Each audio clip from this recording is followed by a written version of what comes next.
there's one terrible pilot. How was the war on terror won? America was targeted for attack. Investigate this act of war responsible for these attacks on our freedom. One terrible pilot. Hello, I'm Barrie Zwicker, journalist and media critic.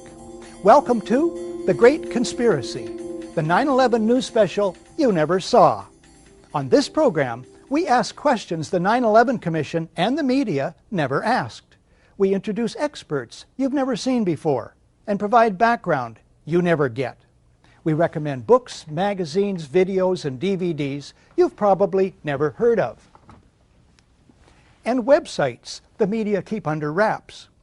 We avoid thought stoppers such as anti-American and conspiracy theorists and that new word believed to be linked to Al-Qaeda. U.S. President Franklin Delano Roosevelt declared, "The greatest thing we have to fear is fear itself." And indeed, fear may well be the greatest single human motivator. It can serve us and it can save us, but ill-founded fear, that's another story.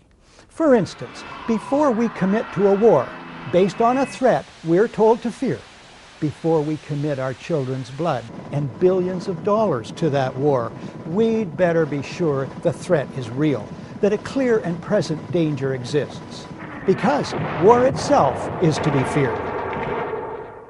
U.S. President Franklin Delano Roosevelt fought fear. Today's leaders traffic in it, chiefly the fear of terrorism. That's it. Not global warming, not the end of oil, not domestic and worldwide injustice, not rampant militarism, not war itself, or even war without end. Just terrorism. The words are hypnotically repeated. Terrorism, terrorist, terrorist threat, and of course, believed to be linked to Al-Qaeda. These words appear in millions of newspaper and magazine headlines and are embedded by the billions in stories.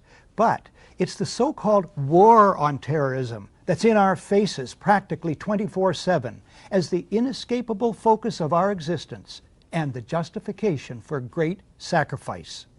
One day, our grandchildren will look back on this time and ask, how was the war on terror won? And we will tell them about the brave men and women who gave their lives so that we could live in freedom. Some would have it that our support for this new quasi-religion, the so-called war on terrorism, is the measure of our commitment to country and civilization. This program explores interwoven fictions that make up the fabric of the so-called war on terrorism. It explores the promiscuous issuing of terror alerts. It explores the biggest secret and dirtiest deception of all, bloody terrorist events carried out not by foreign but by our governments to trick the public into supporting war and police state agendas. We explore in particular the radioactive core of today's terrorist hysteria, namely the official story of 9/11, the overarching fiction and crime and cover-up of our time. Before you see this program, or after you do, there may well be another state-sponsored dirty deception. If there is, and if the information in this program helps you to see it for what it is, it will have been worthwhile. The sacred text at the heart of the so-called war on terrorism is the official narrative of what happened on September 11th, 2001, namely that the whole of U.S. intelligence, civil aviation, military, and the political apparatus is caught completely off guard by one evil man and his small network of co-conspirators. America was targeted for attack because we're the brightest beacon for freedom and opportunity in the world, and no one will keep that light from shining. That provides ready-made, easy-to-hate villains and their motives. They hate our freedoms, George Bush repeats over and over. But the official story just doesn't make sense, as we will show. It's exploited as planned by its creators, the government. But final responsibility for the unbelievable story living on to the extent it does in the public mind lies with the vast majority of my colleagues in the mainstream media. If they ever start to do their job properly and examine it skeptically, the official story will crumble into dust finer than that of the Twin Towers. Now, absolutely no one disagrees that 9/11 was a conspiracy. Conspiracy is at the heart of the official story, after all. A conspiracy perpetrated, allegedly, by Osama bin Laden. But what if the conspiracy were hatched not in a cave in Afghanistan, but in Washington, D.C., at the highest levels of the U.S. government? What if the public found out the official story is a big lie? How might that change plans for endless war? There are other paths to true security and lasting peace. The first step on those paths is to expose the official 9/11 story for what it is, a contrived fiction, and then to demand a true accounting of what happened on 9/11 and who was behind the events of that day. Terrorism has been with us for a long time. It tends to be the last resort of the powerless, suffering under acute injustice. And as such, one person's terrorist is seen by another as a freedom fighter. This is what Noam Chomsky calls retail terrorism, that carried out by angry or paid individuals. But then there's wholesale terrorism, that carried out by states. Robert Jensen writes in the Houston Chronicle, "For more than 5 decades, throughout the Third World, the United States has deliberately targeted civilians or engaged in violence so indiscriminate that there is no other way to understand it except as terrorism. And it has supported similar acts of terrorism by client states." He could have reached back further. In his new book, The American Empire and the Fourth World, Anthony J. Hall, according to one reviewer, connects the unspeakable crimes visited upon indigenous people since the conquest by Columbus in 1492 to today's so-called war on terror. According to Hall himself, the imagery of terrorism has replaced that of savagery and then communism as the main explanatory catch-all to describe the real, illusory, or manufactured enemies of the American way of life. So, on one side, ours, the use of terror either is not admitted or is simply defined as not terror. And the other side's terror is defined as the only kind of terror. Terror then needs to be put into perspective. Perspective, writes Lawrence Martin, former Washington correspondent for the Globe and Mail, is a ghost in American journalism. Last year, acts of terrorism killed 300 to 400 people, ranking it so far down the list of dangers that it is barely visible. He might have added that 300 is the number of Americans struck by lightning each year. Another note about appearance and reality. The vast majority of people arrested as terrorism suspects are released without charges being laid. It's the arrest stories with those Arab names and pictures that remain in the public mind as reality. Isn't there a pattern of state-sponsored, media-abetted deception here? But the dirtiest secret about terrorism is also by far the largest. Many spectacular acts of terrorism are fearsome fakeries carried out by cabals within governments, and I mean our own governments. The gold standard is the attack on one's own country to mobilize public opinion for power, political gain, and profit. The Nazis masterminded the torching of the Reichstag, the German parliament buildings, on February the 27th, 1933, 1 week before a national election. That they did so is historical fact, portrayed best in William L. Shirer's masterpiece, The Rise and Fall of the Third Reich. Within hours, Hitler and his henchmen designate the communists as the villains and label them terrorists. The government promises proof, but never provides it. The communists did not do it. A single communist was the patsy. The big lie of who torched the Reichstag is used by Hitler to sow fear. He bullies the German president to sign a decree suspending 7 main articles of the German Constitution. The claim is that the fatherland, think homeland, is under threat. Ensuing arrests and murders of communists and socialists terrorize anti-Hitler dissent. In the ensuing election, Hitler does not get the majority he needs to rule. But soon after, he essentially seizes power. He then is free to launch preemptive strikes against other countries and wage a world war sold as patriotic. The ultimate result for Germans is calamitous. 600,000 civilians dead, 7.5 million homeless, their country broke and in ruins. The Reichstag fire was a major turning point. Within hours of the planes crashing into the World Trade Center, the Bush White House designates the alleged villains. Within 30 days, the U.S. Constitution and the civil liberties of Americans are weakened by near unanimous passage of the Patriot Act. A war on terror is announced. Within months, preemptive strikes are launched against Afghanistan and Iraq, though no evidence is produced that Iraq took part in 9/11. Dissent in the USA is under fire even as millions in the USA and worldwide oppose the Iraq War. The White House announces that the war on terror, in effect World War, may never end. At least 1,000 Americans are soon to die in Iraq alone.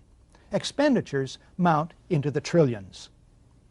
The so-called war on terrorism justifies the mounting deaths of U.S. soldiers and civilians in Iraq and elsewhere, justifies the little publicized construction of giant new U.S. military bases overseas, and is the basis for the doctrine of preemptive war, contrary to international law and basic morality.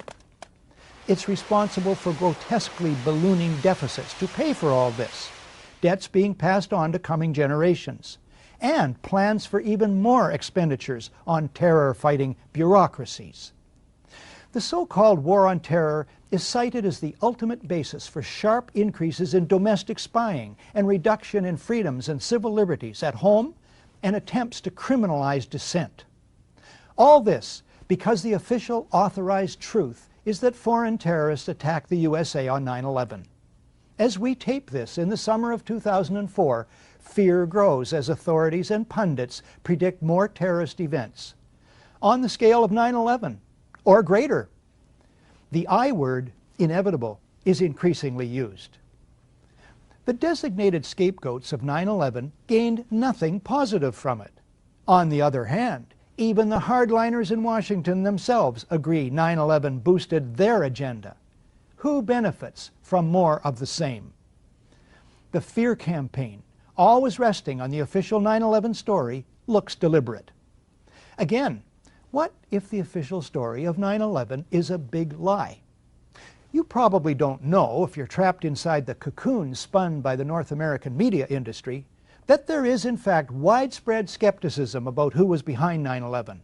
30% of Germans, according to reliable polls, think the U.S. government had a hand in it. They remember that big Reichstag deception.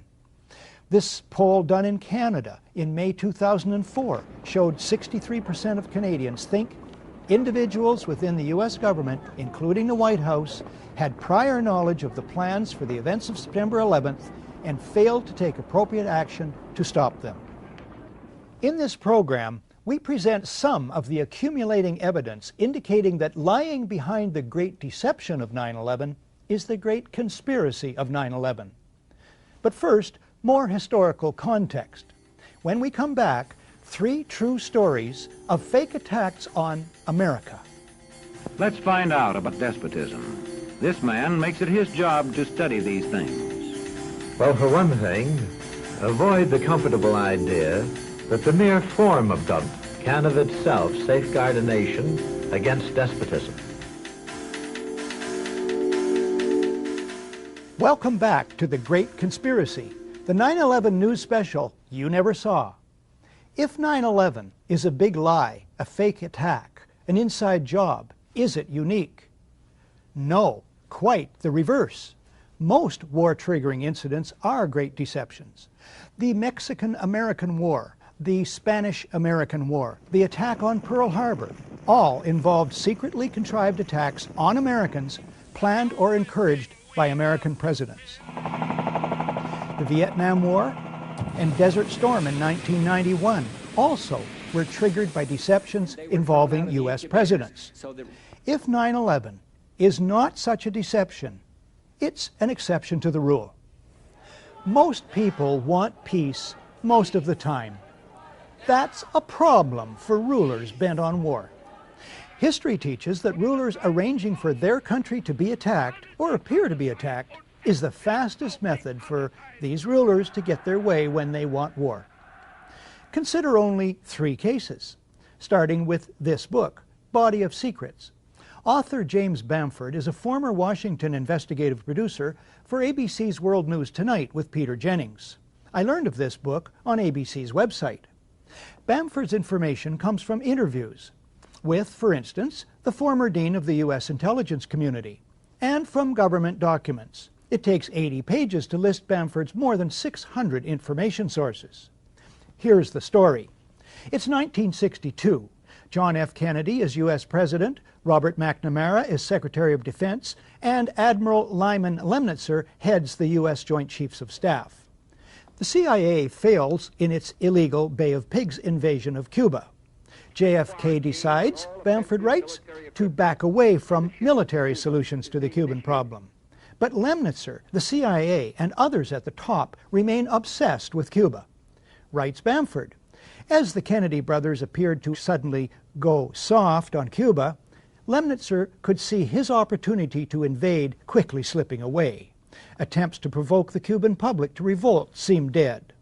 Lemnitzer and the other chiefs knew there was only one option left that would ensure their war. They would have to trick the American public and world opinion. Lemnitzer comes up with Operation Northwoods. We could blow up a U.S. ship in Guantanamo Bay and blame Cuba. Casualty lists in U.S. newspapers would cause a helpful wave of national indignation. We could develop a communist Cuban terror campaign in the Miami area, in other Florida cities, and even in Washington. An elaborate variation. Create an exact duplicate for a civil registered aircraft. At a designated time, the duplicate would be loaded with selected passengers, all boarded under carefully prepared aliases. The actual registered aircraft would be converted to a drone, a remotely controlled unmanned aircraft. The destruction of that aircraft will be triggered by radio signal. The Cubans would be blamed. Finally, another variation is described by Bamford. On February the 20th, 1962, John Glenn was to lift off from Cape Canaveral on his historic journey. Lemnitzer proposed that should the rocket explode and kill Glenn, the objective is to provide irrevocable proof that the fault lies with Cuba by manufacturing various pieces of evidence which would prove electronic interference on the part of the Cubans. Thus, Bamford notes, as NASA prepared to send the first American into space, the Joint Chiefs of Staff were preparing to use John Glenn's possible death as a pretext to launch a war. The Operation Northwoods plan shows the Pentagon was capable, according to Bamford, of launching a secret and bloody war of terrorism against their own country in order to trick the American public into supporting a war on Cuba. In light of this, does Pentagon complicity in the events of September 11th sound entirely far-fetched? Now, fast forward just 2 years from Operation Northwoods to August 2nd, 1964. In the Gulf of Tonkin, North Vietnamese torpedo boats attack the U.S. destroyer Maddox. The Associated Press story, for some reason, is datelined Pearl Harbor. The lead: 3 PT boats, identified by Secretary of State Dean Rusk as North Vietnamese, attacked. Later, a second U.S. destroyer is attacked, according to news reports. Although no U.S. sailor suffers a scratch, the American public is outraged. President Lyndon Johnson goes on television to ask the country to support war action. 2 days later, the Tonkin Gulf Resolution is approved by the U.S. House of Representatives unanimously, then by the Senate 88-2. The resolution becomes the entire justification for the United States war against Vietnam. Before that's over, 58,000 American soldiers and 3 million Vietnamese die. One small problem: there never were any North Vietnamese PT boats. The events never happened. As Secretary of State Rusk, the President, and Defense Secretary Robert McNamara well know. They know because they planned the entire deception. One source for this is former Admiral James Stockdale in his book, In Love and War. On the night in question, Stockdale is at the controls of a fighter jet, flying cover for the two destroyers. He sees nothing. Another source is Ben Bradlee, much respected former managing editor of the Washington Post. Bradlee, in a public lecture in England in April 1987, states, "The facts behind this critically important resolution were quite simply lies." Fast forward again to August 2nd, 1990. Iraq attacks Kuwait, claiming the Kuwaitis are slant drilling into Iraq's oil fields. U.S. President George Herbert Walker Bush pushes for a land war against Iraq. But polls show the U.S. public is split 50-50 on that idea.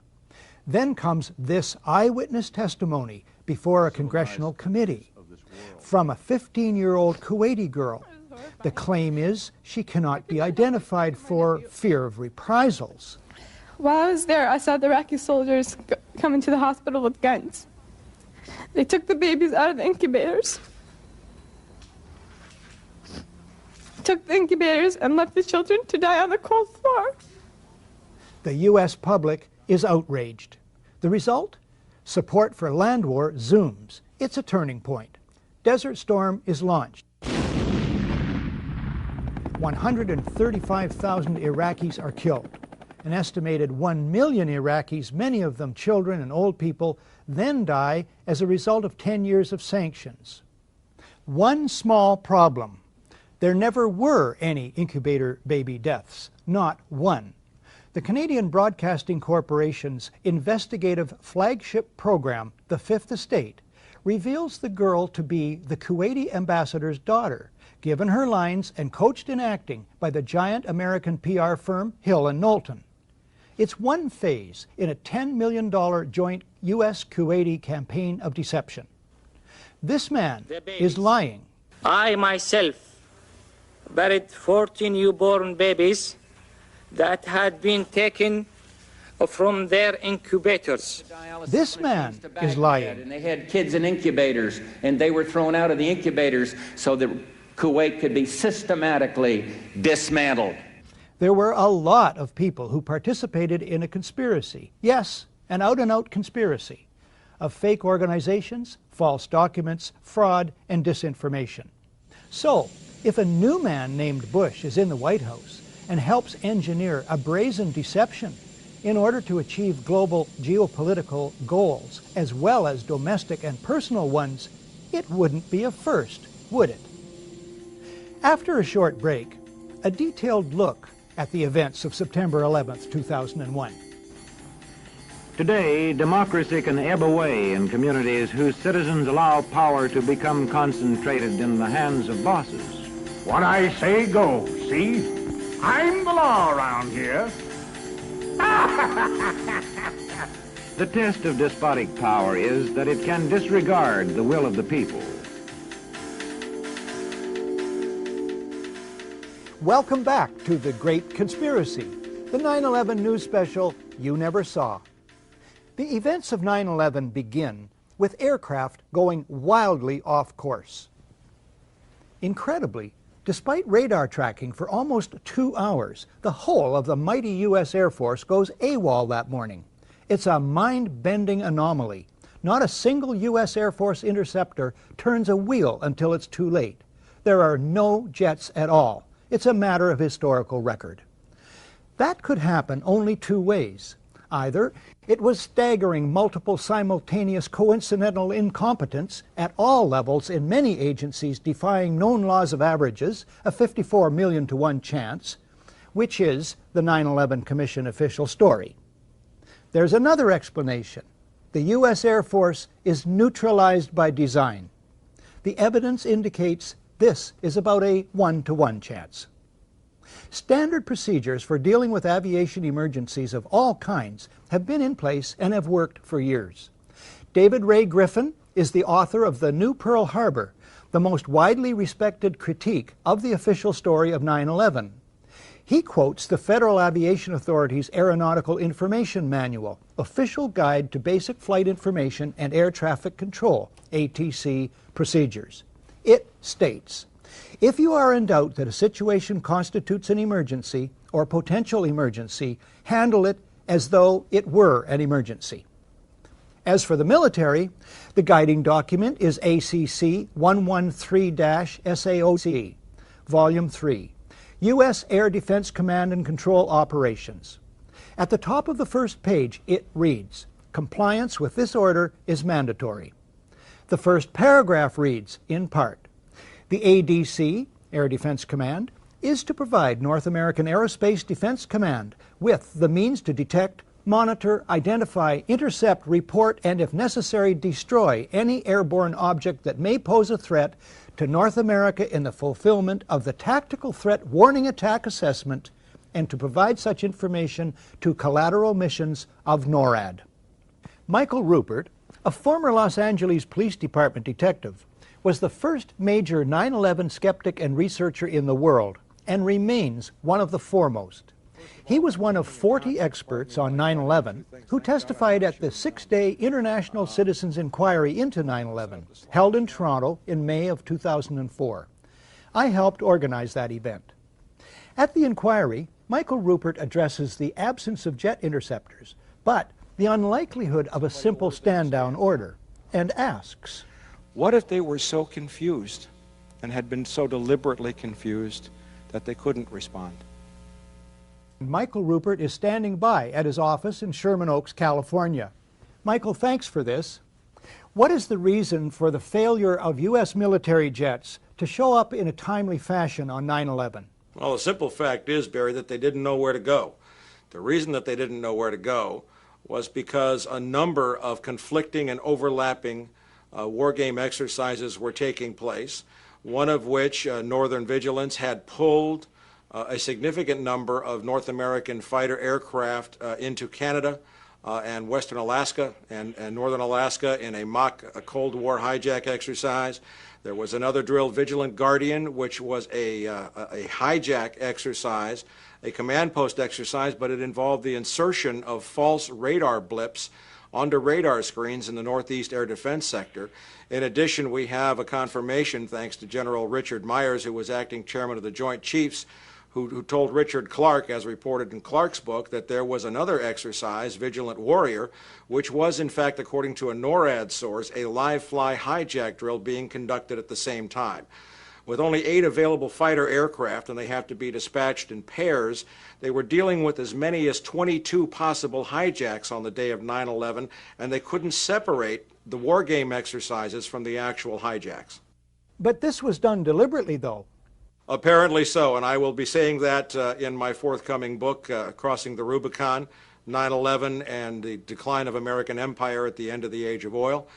We have done an extensive investigation on that to show that these war game exercises were apparently very well planned by someone who I will show, I believe, was Dick Cheney in the United States government to deliberately confuse FAA, NORAD, and U.S. Air Force fighter response to fulfill a prophecy that another man had once said, let one happen and stop the rest. On that very point, we have a recording. Hi, Boston Center TMU. We have a problem here. We have a hijacked aircraft headed towards New York. We need someone to scramble some F-16s or something up there to help us out. Is this real world or exercise? No, this is not an exercise, not a test. Now, the 9/11 Commission didn't mention the war games, is that right?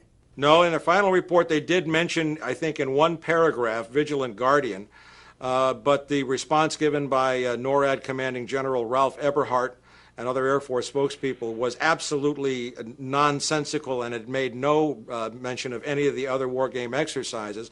Eberhart's position was, in fact, which is a very ludicrous position, that the Vigilant Guardian exercise, leaving aside the others, actually helped speed response on 9/11, and that is absolutely not the case. How does this relate to the 9/11 Commission report, which says that planes had gone in the wrong directions? Well, that's a separate issue, and that remains to be clarified. But what I will be disclosing in my book, in effect, is that there were 2 simultaneously operating command and control systems functioning on the day of 9/11, and at sometimes they were issuing conflicting orders. We do not have a clear explanation for why fighters from Andrews Air Force Base were sent out over the sea first and couldn't turn around because the 9/11 Commission seemed to change all the evidence just arbitrarily right before it issued its final report. So we don't have a clear explanation, but certainly there was, it's all consistent with a motive that said make sure that the fighters don't get to any place in time to stop the 3 critical attacks on the World Trade Center and the Pentagon. I have called that in my own research an effective stand down. Would you say that would be a correct characterization? Well, it is a de facto stand down. That was the intended result. I would really call it an intended paralysis. With only 8 available fighters, and fighters have to be scrambled in pairs, you only had a chance for 4 responses out of what we have confirmed were as many as 22 possible hijacks showing up on radar screens. That is fascinating and damning information. I look forward to your book. What about the motivation for the whole of 9/11? Well, overall, the primary motivation was something we call peak oil, the fact that the world has either passed or is at now its permanent peak of hydrocarbon or oil production, and now about to go into a condition of permanent and irrevocable decline in oil production, even as demand is soaring exponentially, both in the West and in China, Asia, and the developing countries. This has set off what we from the wilderness, and certainly in my book we will describe as a very bitter sequence of conflicts, as Dick Cheney told us in the war, that will not end in our lifetimes, to secure the last remaining oil reserves on the planet.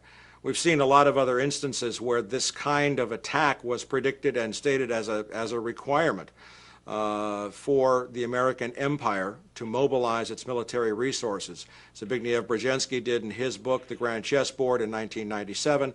The Project for a New American Century called for a new Pearl Harbor in 1992. So there is, there's a lot of evidence here showing very clearly that this attack was needed. It was planned, and all of the evidence that has been so diligently compiled has just been absolutely ignored by the Keene Commission. And finally, Michael, I certainly, for one, accept your motive of peak oil. What about other motives that could be involved? Well, if you are going to, as Zbigniew-Brzezinski wrote, he said some kind of direct external threat, an attack like Pearl Harbor. Basically, he said you have to scare the bejesus out of the American people to get them to support the, quote, imperial mobilization, those were his words, necessary to secure these vital resources in these strategic geopolitical regions on the planet. Without that, the American people would never have gone for it. And of course, now in late 2004, we are beginning to see that the American people aren't going along with it now either. Michael, thank you for this today. Bye-bye, Barrie. Dr. Robert M. Bowman is a veteran of 122 combat missions in Vietnam. His 22-year Air Force career culminated in his job as Director of Advanced Space Programs Development for the Air Force Space Division during the presidency of Ronald Reagan. He's president of the Institute for Space and Security Studies. His presentation to the Citizens Inquiry was titled, "A Fighter Pilot Looks Back at 9/11 and Forward to a Resurrected America."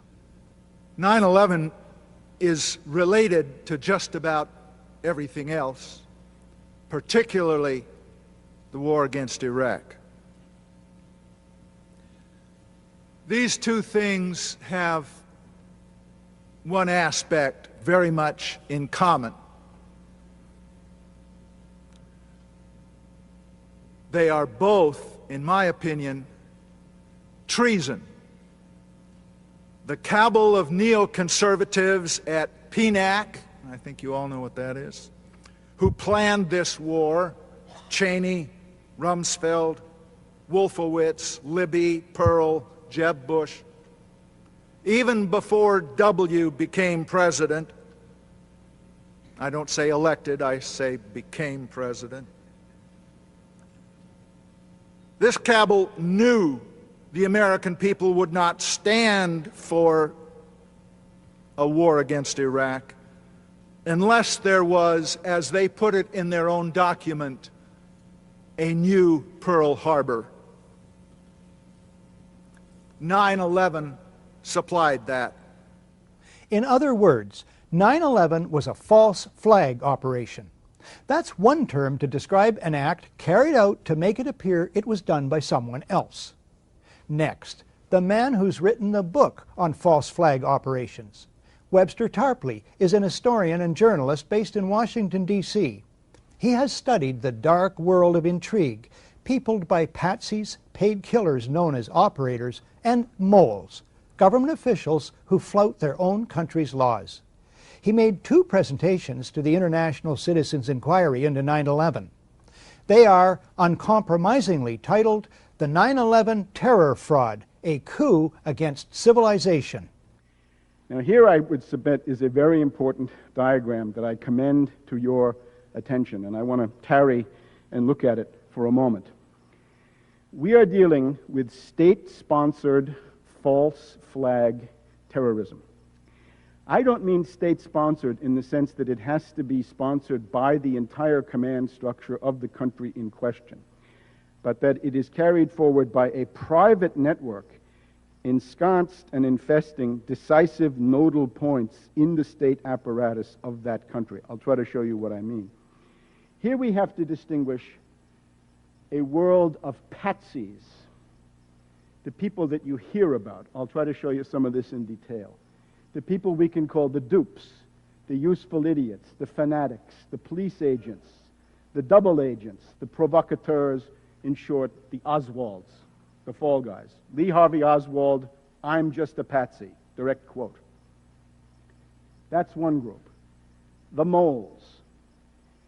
This is the group of government officials, the network of government officials whose loyalty is not to the command structure, the Constitution, or their country in some diffuse sense, but rather their loyalty goes to a private intelligence network, a private clique, faction, a group of putschists, if you will, people trying to have a coup d'etat. You also have to distinguish the professional killers. These are the cold-blooded technicians of murder. This is the sort of area where you see retired veterans of the Special Forces, the Delta Force, the CIA Operations Directorate, and so on down the line.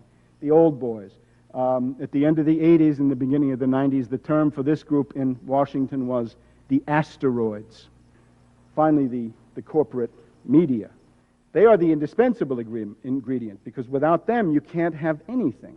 You have to have mass propaganda to accredit and spread and pound the official version of the events into the minds of people, and to smooth over the inevitable absurdities, contradictions, impossibilities, and so forth of the official story.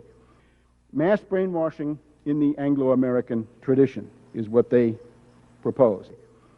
You're watching The Great Conspiracy, the 9/11 news special you never saw. When we come back, the classic question. What did the president know about 9/11, and when did he know it? When a competent observer looks for signs of despotism in a community, he looks beyond fine words and noble phrases. One nation, indivisible, with liberty and justice for all.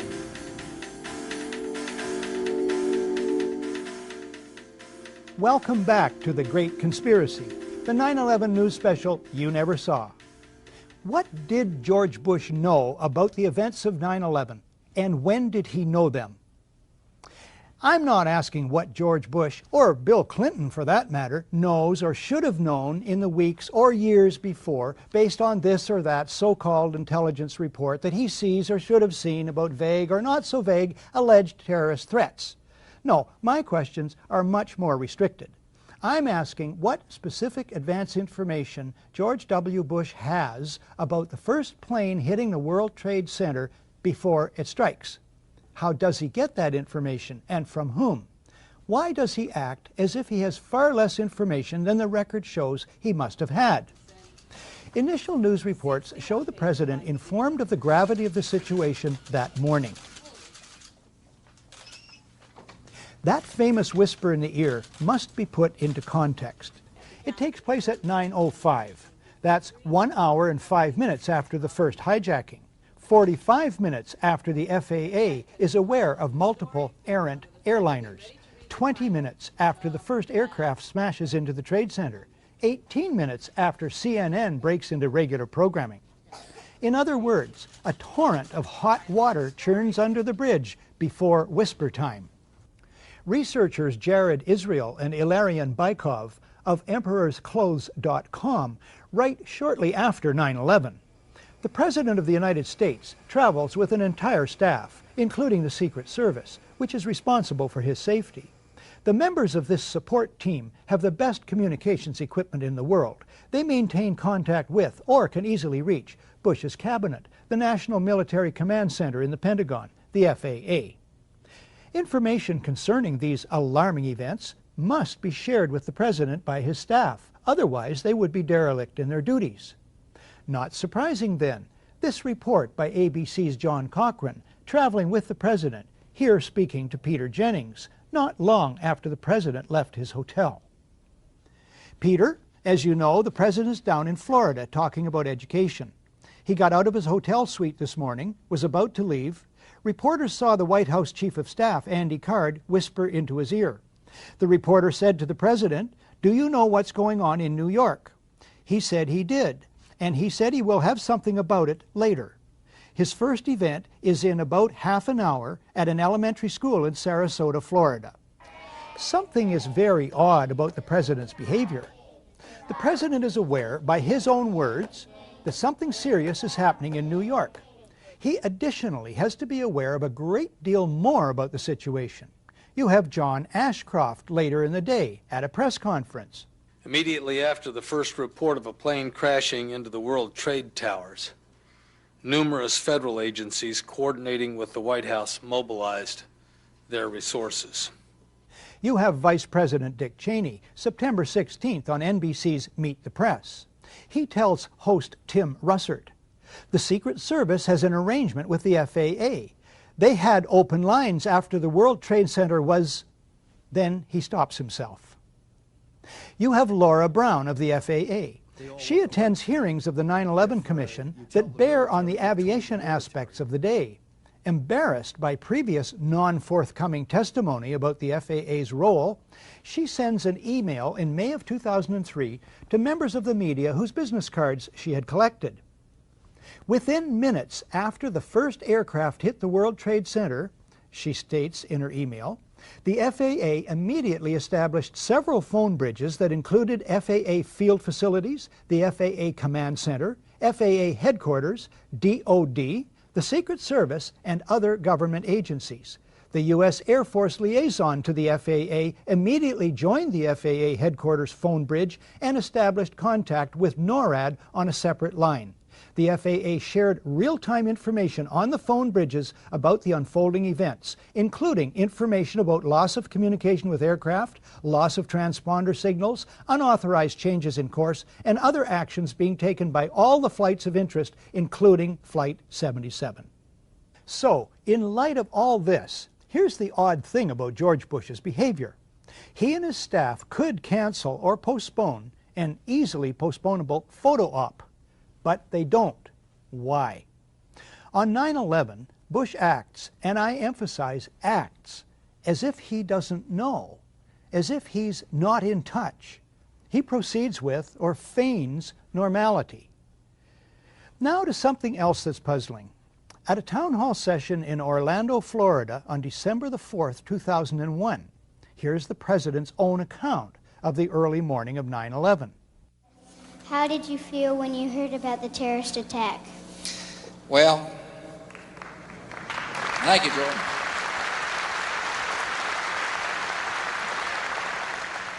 Well, Jordan, you're not going to believe what state I was in when I heard about the terrorist attack. I was in Florida. And my chief of staff, Andy Card, well, actually I was in a classroom talking about a reading program that works. And I was sitting outside the classroom waiting to go in, and I saw an airplane hit the tower of a TV. You know, the TV was obviously on. The president tells us he sees, on an ordinary TV set outside a school classroom, the first plane hit the World Trade Center. He gives the oddly reinforcing detail that, quote, the TV was obviously on, unquote. He continues. I used to fly myself, and I said, well, there's one terrible pilot. And I said it must have been a horrible accident. But I was whisked off there. I didn't have much time to think about it. Didn't have time to think about it. As if his being told, time to meet the kids, Mr. President, stops all his thought processes concerning the remarkable image of what he's told us he's just seen on an ordinary TV, on top of all his knowledge of the unprecedented situation from earlier in the morning. But anyway, could George Bush have seen on ordinary TV the first plane hit the World Trade Center? No, he could not have. The footage of that first strike only shows up on television the next day, September the 12th, 2001. It was taken by a French documentary crew that happened to be in downtown New York.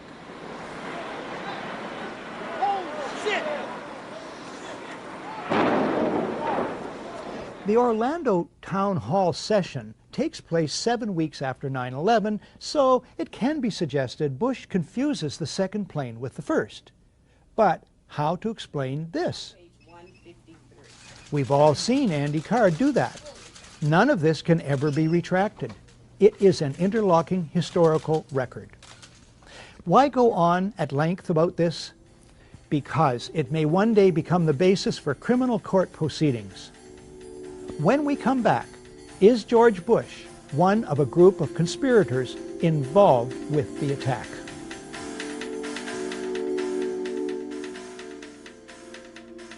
Welcome back to The Great Conspiracy, the 9/11 news special you never saw. George Bush is very convincing that he saw the first plane strike the World Trade Center the morning of 9/11 on regular TV. He provides supporting details, has repeated the story, and never retracted it. It has run on the White House website. Since he cannot have seen it on regular TV as he claims, it is not unreasonable to conclude that he sees the first plane on private, closed-circuit TV earlier that morning or in a private holding room later. Either way, I submit this could mean that someone had to arrange for cameras to be positioned and rolling to record the first plane strike. Those involved had to know precisely that the first plane was in the air, where and when the plane would hit. In other words, people closely associated with the President of the United States had very specific prior knowledge of the existence of the first plane, its destination, and its purpose. More clues. Bush's itinerary is well known. There are plenty of live news media reports concerning the President's whereabouts from the time he gets up that morning in his hotel until the time he arrives at Booker Elementary School, and how long it will take him to get there. Remember ABC's John Cochran and the half hour? Yet, the Secret Service, for at least a full half hour after he is notified that America is under attack, takes no steps to remove the President to safety. What happens instead? This footage also appears in Michael Moore's film Fahrenheit 9/11. No one claims this footage is doctored.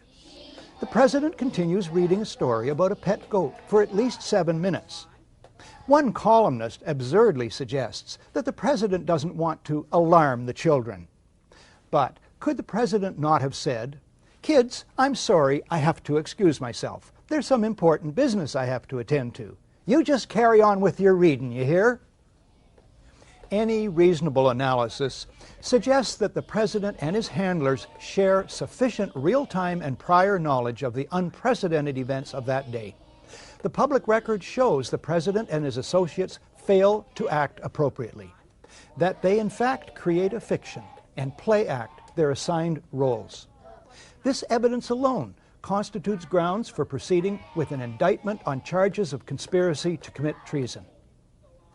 But if, let's be dogged here, if the official story is true, and an astoundingly successful sneak attack from diabolical Muslims caught America totally off guard, then the White House surely must be highly motivated to turn heaven and earth to use one of their own favorite cliches, to investigate the events of that day as quickly and thoroughly as possible. The White House must rush to appoint a respected chairman and commissioners, give them the widest powers to call witnesses, spare no expense. Except for the Reichstag fire, that's how it's usually done. 6 days after the sinking of the Titanic, a chairman is appointed to head an investigation. 9 days after Pearl Harbor, the first of 4 investigative commissions is struck. The JFK assassination, the Challenger disaster, 7 days each. How many days after 9/11 is it that President Bush names someone to head an investigation? This commission has been charged with a crucial task. Call it foot dragging. And then, who does Bush appoint? He appoints Henry Kissinger. Naming Kissinger sets a new standard for cynicism, or for being out of touch, or both. A New York Times editorial suggests the choice was to contain an investigation the White House long opposed. But Kissinger at least is an expert on the date September 11th. It was on that day in 1973 that the CIA-assisted overthrow of the democratically elected government of Chile takes place, masterminded by Kissinger for Richard Nixon. President Salvador Allende is murdered. In his 2001 book, The Trial of Henry Kissinger, Christopher Hitchens notes Kissinger as a crucial figure at all stages of this crime and cover-up. Now, this is in reference to a bloody and unnecessary Kissinger-driven episode in Indochina, which cost the lives of 64 U.S. servicemen. But it also sums up Kissinger's role in the bloody Chilean operation. The cover-up is as important as the crime. The White House tries to install Kissinger, an expert at cover-ups, to head the 9/11 investigation. After a universal backlash, Kissinger backs off. Bush then names, it's 431 days now, Thomas Kean and Lee Hamilton as co-chairmen. Kean's Azerbaijan oil connections and other conflicts of interest should make him ineligible from the outset. He earlier co-chairs the Homeland Security Project. Observers have noted that huge profits are to be made in the surveillance and security industries these days. The more alarmed the public, the bigger the profits. As for co-chair Lee Hamilton, Washington investigative journalist Joyce Lynn says he should be called Mr. Cover-Up. He is 0 for 4, she says, in finding any malfeasance in the 4 previous investigative commissions on which he's served. These include the Iran-Contra affair and the October surprise, which denied Jimmy Carter the presidency. The White House chooses all the commissioners. Lynn calls them key insiders rife with conflicts of interest. The White House brazenly appoints as the executive director one Dr. Philip Zelikow, a right-wing Republican hawk deeply involved in the Bush circle, a member of the Bush-Cheney transition team, and a National Security Council advisor with Condoleezza Rice under Bush 1. The editor of Vanity Fair, Graydon Carter, sums it up.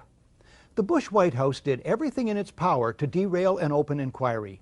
Then, when faced with its inevitability, the President and his aides sought to limit its scope, its access, and its funding. The Commission's full title is the National Commission on Terrorist Attacks upon the United States. Reflecting extreme laziness in research and wording, the mainstream media keep referring to it as the Independent 9/11 Commission. This commission was about as independent from White House control and manipulation as the abused prisoners at Abu Ghraib were from their jailers. Mandate. The commission itself says, we're not out to blame anyone. In other words, accountability is not part of the mandate. Budget. In January 2003, the Bush administration allots the commission $3 million. This compares to $5 million for a 1996 commission that looked into casino gambling, and $50 million each for the inquiries into the Columbia shuttle explosion and the Clintons' failed Whitewater deal. The dollar amount is later grudgingly raised but never exceeds $15 million. The White House releases only 25% of 11,000 documents requested.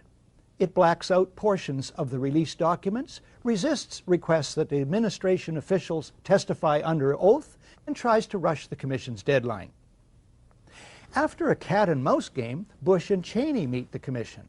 But it is behind closed doors. They refuse to testify under oath. No tape recorders are allowed. No transcript is allowed. Bush makes no opening statement, and those taking notes must submit them to security personnel.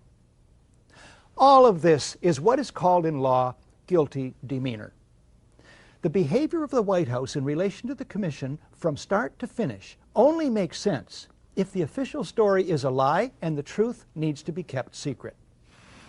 The term whitewash doesn't do justice to the report of the 9/11 Commission.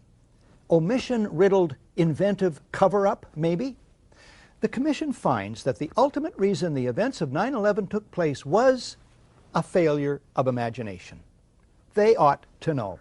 Imagination was something the Commission had in abundance. The Commission imagines U.S. intelligence received insufficient specific warnings of an impending event. Even though CIA head George Tenet says in an unguarded moment that the system was blinking red, the Commission imagines there's nothing to go with. When we return, an American researcher on the number of published warnings. A community rates low on an information scale when the press, radio, and other channels of communication are controlled by only a few people. And if books and newspapers and the radio are efficiently controlled, the people will read and accept exactly what the few in control want them to. Welcome back to The Great Conspiracy, the 9/11 news special you never saw. American Paul Thompson has created the definitive timeline of events related to 9/11. It's drawn exclusively from published reports. Thompson takes almost an hour at the Toronto Citizens Inquiry to list a fraction of the published reports dealing with early warnings. Then in late August, so according to some news reports from Der Spiegel and Die Zeit, and it's also reported in the BBC and Haaretz in Israel. This is really interesting. Supposedly, Israel gives the U.S. a list of 19 terrorist names. So there are 19 people on the flight, and here they're giving 19 names. We don't know if they're the exact same list. But we do know, according to these reports, that 4 of the names are the same, including Nawaf al-Hazmi, Khalid al-Midar, Marwan al-Shihi, and Mohammed Atta. So these are like the big leaders of the 9/11 attack, and here Israel is saying that these people are inside the United States and planning an imminent attack.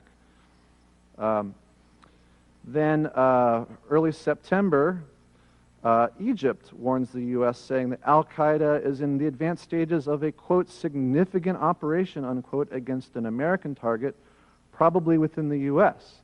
So, you know, just as an aside, remember that virtually every one of these things I've been talking about is talking about an attack inside the U.S. Remember that George Tenet said that all the information they had pointed to an attack overseas. In the context of this program, it's important to note these warnings are from individuals, agencies, and whole governments who are obviously not in on the plot.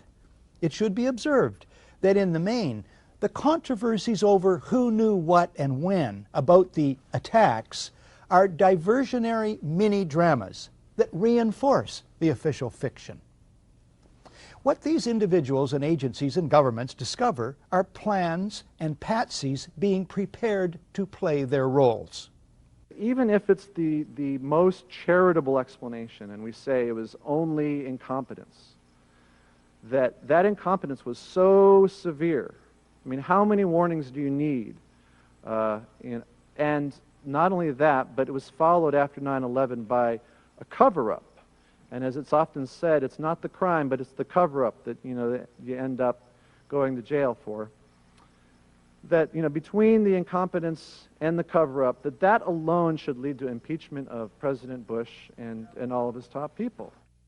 Speaking of Bush and his top people, the Commission imagines, page 35, that at 8:46, when Flight 11 hits the North Tower of the World Trade Center, neither the President or anyone, quote, in the White House or traveling with the President knew that Flight 11 had been hijacked at 8:14 that morning.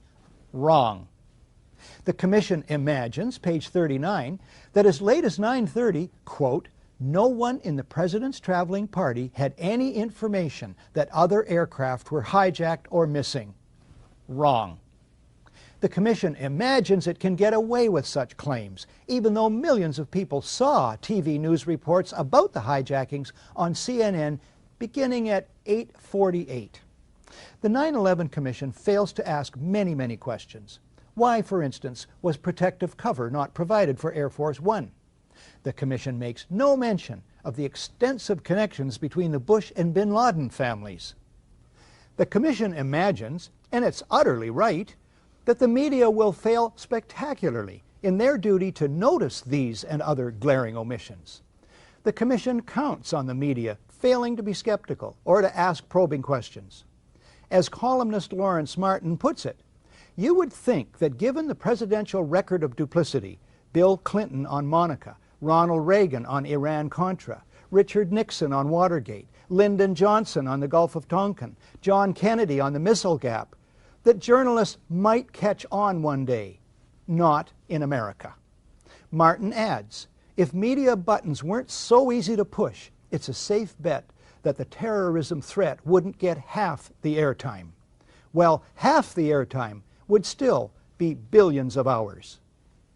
The Commission imagines, and it's right again, that the New York Times will devote pages and pages of coverage to the Commission's report without batting an eye at the shortcomings dealt with in this program. Subsequently, scores of New York Times stories quote the findings of the 9/11 Commission as dependable truth on anything to do with 9/11. The Commission imagines, and it's right on the money, that TV networks will air without question and newspapers publish without question this alleged exchange on 9/11 between the FAA's Herndon Command Center and FAA headquarters. I call it the report. Do we want to think about scrambling aircraft? Oh, God, I don't know. That's a decision somebody's going to have to make probably in the next 10 minutes. Can we hold it right there? Imagine anyone, say yourself, learning of a major emergency. A neighbor calls to tell you your house is on fire. And you say, yeah, somebody's going to have to make a decision about that in probably 10 minutes. The fact is that on the morning of 9/11, there's a good chance that you leaped into action. Millions of ordinary people did. They call family and friends to turn on the TV. Many, I was one, try to get through to loved ones in New York. We find the phone system down. We call others to see if they'd gotten through. And they call us. But at FAA headquarters? Everybody just left the room. Yes, sir. I've noticed that. When there's a really big emergency, such as we have with the report here, key people just walk out of the room with fishing rods. When we come back, comments about the FAA and the 9/11 Commission report from David Ray Griffin, author of the book The New Pearl Harbor, Disturbing Questions About the Bush Administration and 9/11.